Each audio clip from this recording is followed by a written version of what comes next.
From Uvalde to shootings and even scares at high school sports events in our area, we know that seconds count when first responders get called to a crisis. Does she know what room she's in? She doesn't know. Well, Delaware has now teamed up with the New Jersey-based Critical Response Group. They're making digital maps of every public and charter school in the state. That includes Colonial School District buildings. Retired State Trooper Carl Bond Jr. is in charge of keeping the district students safe and the buildings secure. He says constantly updated, digital, collaborative maps shared among all responding law enforcement agencies and dispatchers is a game changer. Yeah, seconds really matter, and training really matters. I know when I first came on, we were trained with the state police. We were trained to wait until a SWAT team comes. Now all officers are trained. If you're the first responder, you make entrance and try to isolate that threat. But first you need to get to the threat, and by the time officers get to the school and figure out what's happening and where, they've already wasted valuable seconds.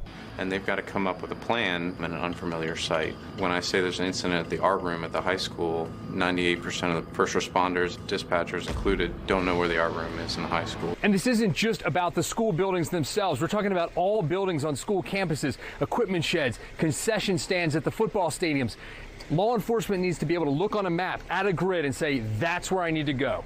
Agencies can also use the maps for virtual walkthroughs and active shooting training missions. Doug Shear is the Delaware Emergency Management Agency's school safety planner. He says this is about $1 million very well spent.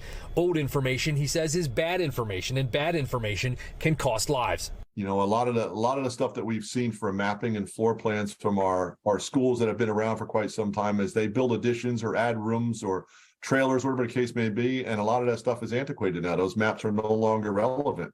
And a first responder is going to be working from behind, and in today's day and age with all the things that are going on, we can't have that. Tim Furlong, NBC 10 News.